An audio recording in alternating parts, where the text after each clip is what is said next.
ഇപ്പൊ തന്നെ പക്ഷപാതപരമായ നിലപാട് എത്രയാണ് കേസ് ഏജൻസികളെ വെച്ച് കേസ് നടത്തുന്നു. പ്രതിപക്ഷ നേതാക്കന്മാർക്ക് മുഴുവൻ ഇതേ കേസ്.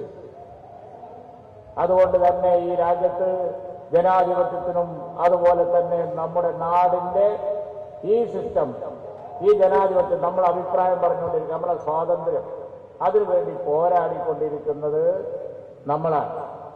ആ പോരാട്ടത്തിൽ CPM-നും ഇടതുമുന്നണിക്കും വലിയ പങ്കൊന്നുമില്ല. രാഹുൽ ഗാന്ധി വയനാട്ടിൽ വന്ന് മത്സരിക്കുന്നുവെങ്കിൽ അദ്ദേഹത്തിന് കോൺഗ്രസിന്റെ കൊടിയും ലീഗിന്റെ കൊടിയൊക്കെ ഒഴിവാക്കി അവിടെ മത്സരിക്കുമ്പോൾ അത് ഞാൻ പറഞ്ഞ പോലെ അദ്ദേഹം വയനാട്ടിലെത്തുമ്പോൾ തൊട്ടപ്പുറത്ത് നിങ്ങളുടെ കൊടിയുണ്ട്, DMK-ന്റെ കൊടിയുണ്ട്, അതുപോലെ തന്നെ മറ്റുള്ളവരെ കൊടിയുണ്ട്. അതോട് കൊടിയുടെ വർത്തമാനമൊന്നും പറഞ്ഞ് അദ്ദേഹത്തെ തടയുകയല്ല വേണ്ടത്. രാഹുൽ ഗാന്ധി ഞങ്ങളുടെ കോമൺ നേതാവാണ് എന്ന് പറഞ്ഞ് അദ്ദേഹത്തിന് നിങ്ങൾ കൂടി സിന്ദാബാദ് വിളിക്കുകയാണ് വേണ്ടത് എന്നാണ് ഇവിടെ എന്റെ അഭിപ്രായം. അപ്പൊ അതുകൊണ്ട് തന്നെ BJP-യെ തടയാൻ ഏറ്റവും അധികം ഇന്ത്യ മുഴുവൻ നടന്ന നേതാവാണ്. കഷ്ടപ്പെട്ട് പാർലമെന്റിൽ വർത്തമാനം പറഞ്ഞപ്പോൾ പാർലമെന്റിൽ നിന്ന് പുറത്താക്കപ്പെട്ട നേതാവാണ്. അവിടെ ആ കൂട്ടത്തിലാണ് ശ്രീ ഡീൻ കുര്യാക്കോസ് വേണ്ടത്. ആ കൂട്ടത്തിലാണ് മറ്റു UDF-ന്റെ ഇന്ത്യ മുന്നണിയിൽപ്പെട്ട MP-മാർ വേണ്ടത്. കേരളത്തിലേതായാലും ട്രെൻഡ് സെറ്റ് ചെയ്ത് കഴിഞ്ഞു. കഴിഞ്ഞ പ്രാവശ്യത്തെ പോലെ തന്നെ UDF തൂത്തുവാരും എന്നുള്ള കാര്യത്തിൽ അവരെ സംബന്ധിച്ചിടത്തോളം പോലും ഇപ്പൊ സംശയമില്ല. നമ്മുടെ ആശങ്ക മറ്റു സംസ്ഥാനങ്ങളെ സംബന്ധിച്ചോളമായിരുന്നു. ആ ആശങ്കയും പതുക്കെ മാറി വരികയാണ്. തമിഴ്നാട്ടിലും കർണാടകയിലും സൗത്തിലും മുഴുവൻ കോൺഗ്രസും അതിന്റെ കൂടെ നിൽക്കുന്ന കക്ഷികളും വമ്പിച്ച ഭൂരിപക്ഷത്തോടുകൂടി തൂത്തുവാരും. അതുപോലെ തന്നെയാണ് ഇന്ത്യയിലെ മറ്റു സംസ്ഥാനങ്ങൾ. ബീഹാറിൽ ഇപ്പോ BJP-യുടെ സ്ഥാനാർത്ഥികൾ പോലും പിന്മാറുക.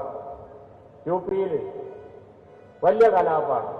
BJP കോൺഗ്രസിലും കോൺഗ്രസിന്റെ ഒപ്പം നിൽക്കുന്ന കക്ഷികളും വളരെയധികം ഹോപ്പ് കൂടി. ഇന്ത്യ മുന്നണിയുടെ ഡൽഹിയിലെ റാലിയൊക്കെ അതിന് ഉദാഹരണമാണ്. തെരഞ്ഞെടുപ്പ് പല ഘട്ടങ്ങളായിട്ടാണ്. ഈ പല ഘട്ടങ്ങളിൽ നടക്കുന്ന തെരഞ്ഞെടുപ്പിൽ നിങ്ങൾക്കൊക്കെ പ്രതീക്ഷ വേണം. ഈ തെരഞ്ഞെടുപ്പിൽ തീർച്ചയായും ഇന്ത്യ മുന്നണി വിജയിക്കാൻ പോവുകയാണ്. ആ ഇന്ത്യ മുന്നണിയുടെ വിജയം, അതിൽ കേരളത്തിന്റെ സ്ഥാനം നിങ്ങൾക്കറിയാം. ശ്രീ PJ ജോസഫുണ്ട്, കോട്ടയത്ത് അദ്ദേഹത്തിന്റെ സ്ഥാനാർത്ഥിയുണ്ട്, അതുപോലെ മറ്റു സ്ഥലങ്ങളിലുണ്ട്. കേരളത്തിൽ നിന്ന് തഴക്കും പഴക്കും ചെന്ന നല്ല കരുത്തുറ്റ സ്ഥാനാർത്ഥികളെ പാർലമെന്റിലേക്ക് കടന്നു ചെല്ലാൻ മതിയായ സ്ഥാനാർത്ഥികളെയാണ് ഇന്ത്യ ഇവിടെ നിന്ന് UDF നിർത്തിയിരിക്കുന്നത്, അതുപോലെ തന്നെ പാർലമെന്റിലേക്ക് അയക്കുന്നത്. ആ കൂട്ടത്തിൽ രാഹുൽ ഗാന്ധിയും പെടും, അതുപോലെ തന്നെ KC വേണുഗോപാലും പെടും. അനവധി തഴക്കവും പഴക്കവുമുള്ള നല്ല കരുത്തുറ്റ പാർലമെന്റ് മെമ്പർമാരെയാണ് നമ്മൾ അയക്കുന്നത്. പാർലമെന്റിൽ ഇന്ത്യ രാജ്യത്തിന്റെ ഒരു ലീഡ് പൊസിഷനാണ് കേരളത്തിനുള്ളത്.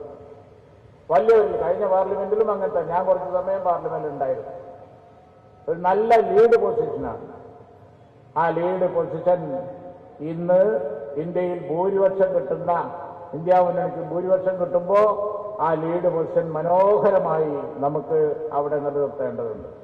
അതുകൊണ്ട് കഴിഞ്ഞ പ്രാവശ്യം 20-ൽ 19 ഉള്ളൂ. ഈ തവണ 20-ൽ 20 വേണം, 20 വേണം. അതാണ് നമ്മുടെ ലക്ഷ്യം. അതിനുവേണ്ടി ഒറ്റക്കെട്ടായി ഒരുമിച്ച് നമുക്ക് മുന്നേറാം.